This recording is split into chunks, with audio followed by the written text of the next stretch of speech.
Hello, world. Let's hear a little presentation by this lovely young lady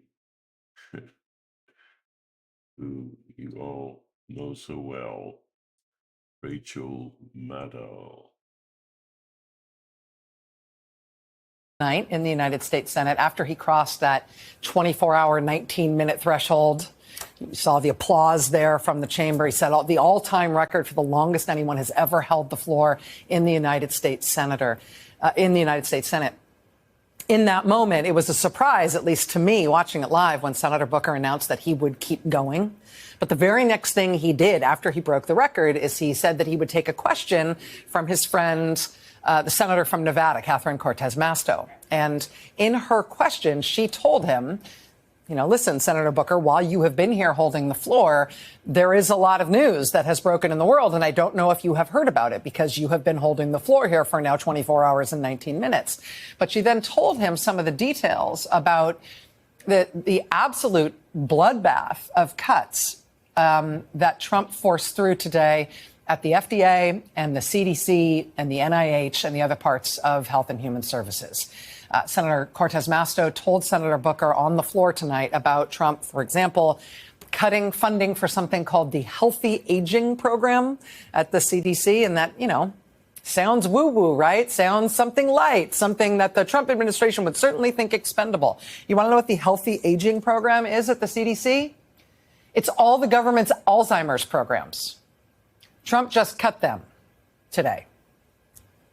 Trump today fired 10,000 people who work at the FDA and the CDC and the NIH, including all the people working on Alzheimer's. They cut people working on bird flu and on measles. They cut hundreds of people from the Center for Drug Evaluation. And I'm sure the Trump administration thinks, well, what's the heck's that? Why do we care about that? Drug evaluation? We don't need that. We've got AI. When they cut those hundreds of people from the Center for Drug Evaluation, that's the people who are responsible for the approval of new drugs and also the monitoring of side effects. They also appear to have completely emptied out the part of the government that regulates tobacco, because, there was nothing successful about that. We're going to have more on all of that ahead. But you should also know, to Senator Booker's point that he just made here live, you should also know that when the news of these mass firings of the nation's health experts started getting out this morning, when the word started getting out, within hours, people were lining the streets outside the CDC in Atlanta to protest what Trump was doing, thanking the workers there for their work, telling them the value of the CDC and other health agencies, telling workers there to stay strong, saying that, what madness it is to cut things like tuberculosis monitoring and prevention and treatment, the deadliest disease ever known to humankind. Senator Booker today on the Senate floor, he got emotional when he talked about the Trump cuts to the VA. He talked about the sacrifice of his fellow U.S. Senator Tammy Duckworth, who was wounded so grievously in combat as a helicopter pilot for the U.S. Army in Iraq. Well, while Senator Booker was emotionally speaking about that today, we were reviewing this footage from Boise, Idaho. These Americans just outside their VA medical center in Boise, protesting Trump's huge cuts to the VA and veterans care. One sign for the many veterans who staff that VA hospital in Boise who have now just been fired. Thank you, vets. You deserve a raise. Literally, while I was listening to Senator Booker talk about cuts to the VA and how so many of the people Trump is firing from the federal government are themselves veterans, I was simultaneously on another tab in my browser reviewing this footage of people turning out in Sacramento, California, outside the VA medical center there, protesting Trump's huge cuts to the VA workforce and what it's doing to veterans' care there. Senator Booker, in his Senate filibuster, talked today about the Kafkaesque nightmare of how immigrants are being treated. People literally accosted on the street by masked agents in unmarked vehicles. People whose papers have only been secretly revoked. People grabbed by masked agents and then sent off to prisons indefinitely with no opportunity to contest the government's actions or contentions about them, with no right to defend themselves, no ability to contact a lawyer. While we were listening to Senator Booker talking about that today in his Senate filibuster, we got in this footage of hundreds of people protesting outside the so-called Chrome Detention Center in Miami, where Trump is sending so many of the people he's been arresting off the streets. People in Florida protesting what the Trump administration admits are severely overcrowded conditions there. People crammed into cells with nothing to sleep on, nothing to sleep under. People crammed into this facility. Wow. Now, what is the inner mind communication response to this disastrous regime? Well, love for all and malice toward none. We need to stand up as a people, and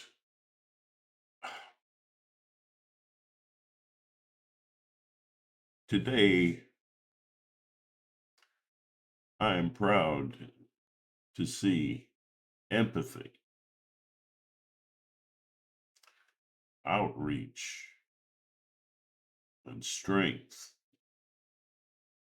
shown by the American people.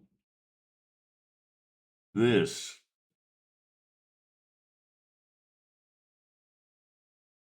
is the America that can be believed in and trusted.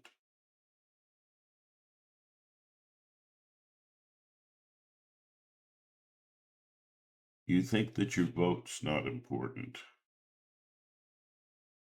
You think that voting is just a choice between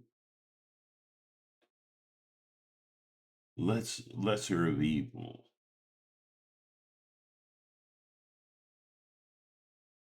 And so you don't vote. Some of you don't vote. I bet these people in these protests vote, or they're starting to. When you don't vote for the lesser of evil, what do you think that does? It helps the greater of evil win. So even if you have this dismal view of our government, which is actually was the greatest government in the world, that veterans have risked their lives to serve, well, even if you feel like that, remember that not voting just means that you're helping the worst to win. And when you're voting, look for empathy. What was empathetic about Trump or Elon Musk? These two guys got together and talked about firing, which is illegal, people who were on strike from any company that they might have, laughing about them and saying, good luck with your strike and good luck finding a job when you come back. And they're laughing. But understand with empathy, they weren't just laughing at some people on strike. They were laughing at the self-respect of you as a worker, if you're a worker, as a trading partner with rights and privileges to organize and to have a real voice, a voice against these powers. And there's the point. We have a government set up with the Constitution that helped for how long now? To divide powers up so that one small group of people can't have complete power. Everything is when you vote for people like Trump anywhere in the world, you're voting against yourself. You're voting against your own honor, your own self respect, your own empowerment. Examples of a Trump around the world is Xi Jinping and Vladimir Putin. Now, I don't hate these guys. I don't hate Trump. Intermind communication philosophy is not about hate. The people at our troops at D-Day weren't there to express hate, but to conquer an evil, risk their lives to do it. People gathering, having the courage to gather and protest. That's so American. Recently, Elon Musk tried to fund a campaign and go beyond just funding it, but to outright buying votes. Really? It sounds like the bad old days in Mexico, which had changed under AMLO. But yeah, buying votes, and he was soundly defeated. His candidate lost in double digits. Uh, Thank you, American people, for standing up at this time in our country. Why should the inner mind communication philosophy, which is about empathy, care about politics? And personal growth toward empathy is something that happens when there are human rights recognized. And that happens in a democracy which divides powers. Power corrupts. Absolute power corrupts absolutely.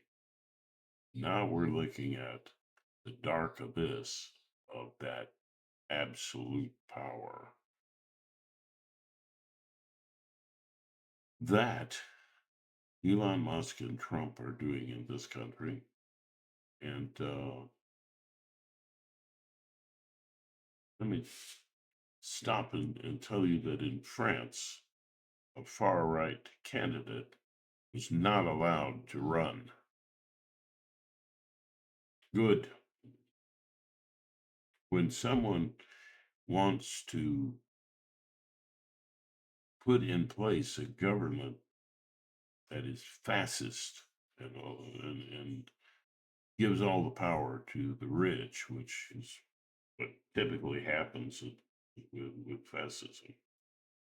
Well,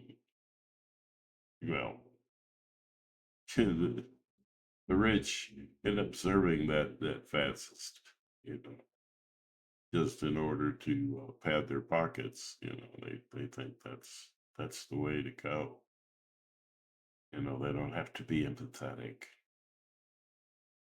Well, Mr. Soros is a billionaire, and he's handling his position in a democratic way, understanding that even the wealthy aren't safe when they give their soul to a fascist. So With great love in my heart, I say to those who are following a fascist anywhere in the world, let your empathy be strong. Let your self-respect grow. Help keep powers divided. What are these powers? Well, there's government, and you need division of powers in the government. There's the media. You need divisions of power there. Different sources of news and what's going on in the arts, so on, different sources, not just one. And church. What I mean by church, extended family organizations, which includes any religion. And the freedom of each one of these religions to have their beliefs and not have to be and not be forced to accept religion of someone else. Power corrupts. In any of these three areas, power corrupts. And then we have business, which is influenced by these powers. Wow.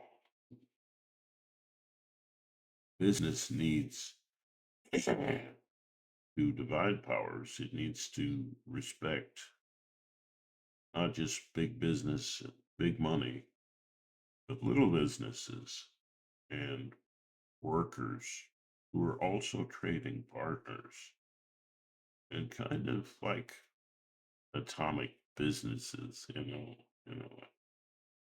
the the core of what any business should be about. Each one of us are trading partners as individuals. And we need to be responsible, and capitalism is a lot like the game of Monopoly. In fact, the game of Monopoly was created to show that unchecked power, unchecked capitalism can lead to, and will inevitably lead to very few winners. In fact, only one winner, you know. And when the one winner wins, game over. Game over for everybody. Everybody. So what do you know? So we want to keep the game going, right? So we need to tweak that capitalism so that powers are divided. There isn't a winner take all kind of perspective. And considering that, think about the way Trump exercises power with threats against our own allies, not against people like Xi Jinping and Vladimir Putin, who are all about power and having it personally. That's his, in a sense, I know you're going to say, oh no, it's a communist government of Xi Jinping. Communism was a dream of everybody sharing, which wasn't practical. And that's not a communist government, you know. It's Xi Jinping is a one-party rule government. And how far removed is that Because yet it's actually, you know, state-run capitalism. But how different is that than what Trump and Elon Musk are doing? They're walking roughshod over every other check on their power. And don't be deceived. They will take away your power and choice and freedom too. They want and are supported by people who want one religion, a state religion, which the founding fathers did not see as wise. Why? Because when people came to this country, they were fleeing religious persecution in many cases. They were looking for religious freedom, the power to choose their own religion. And yeah, and when they first arrived, many of them wanted just their religion. And in Europe and on our own shores, there were persecutions of different forms of Christianity. Look, your freedoms are at stake. Democracy is at stake. And not voting is not a good choice. I want you to understand that.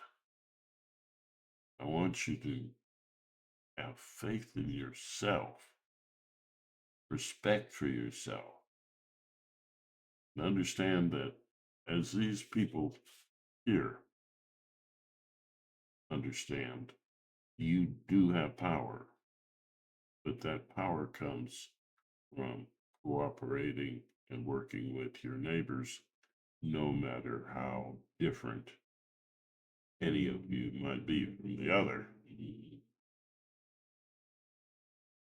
There is something that joins together the differences in this country, and it's simply love, empathy with each other, not voting entirely because of something that's going to benefit oneself.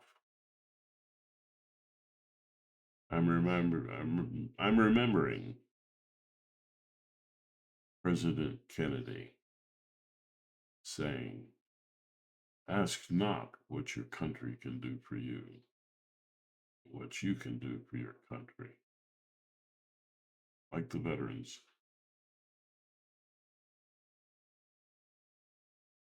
what you can do for your country is stand up for yourself. Stand against powers that would take over everything. Stand up for division of powers, for the Constitution. But what can you do for your country? Stand up for what your country stands for. And that is encoded in our Constitution. But that needs an independent judiciary, not one that has to fear persecution from people who disagree with them in any other part of government.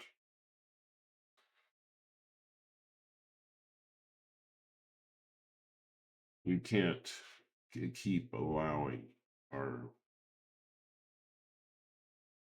voting to be restricted by unnecessary voter laws and by putting only one voting location in a large area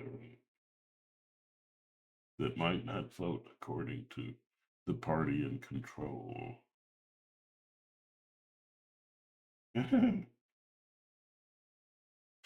Well, pretty soon we allow that kind of attitude to take over, it'll be like Xi Jinping's China. Well, you can vote for the communist nominee, yes or no. But you better not vote no. Yeah, more or less. Yeah, you don't want anything like that. Do you? You should believe in unions. You're a trading partner, and trading partners should be able to organize to increase their strength, to make sure that they have a real voice in business. You're not farm animals. You're not pigs and sheep, goats and cows. You're trading partners. You're not there to be exploited by business. You're there to work in business to create a better world. A world that doesn't use tariffs and hate to block free enterprise. Free enterprise needs to be fair enterprise. And the first step against fair is non-empathetic aggression. Not aggression against would-be fascists and so on. Yeah. But aggression against our own allies, against those who believe in democracy, human rights, who believe in really, really loving your neighbor as yourself. Till next time, please remember to vote. I will provide a link for Rachel Maddow's presentation here so that you can watch the whole video, which I encourage you to do, and subscribe, to that channel as well. And I would like to ask you to subscribe to this channel. It's a channel about empathy and love within your own mind and practice, and between yourself and everyone else. Empathy, common ground, working together. That's what makes any society or world great. We can do better. We can win with our love.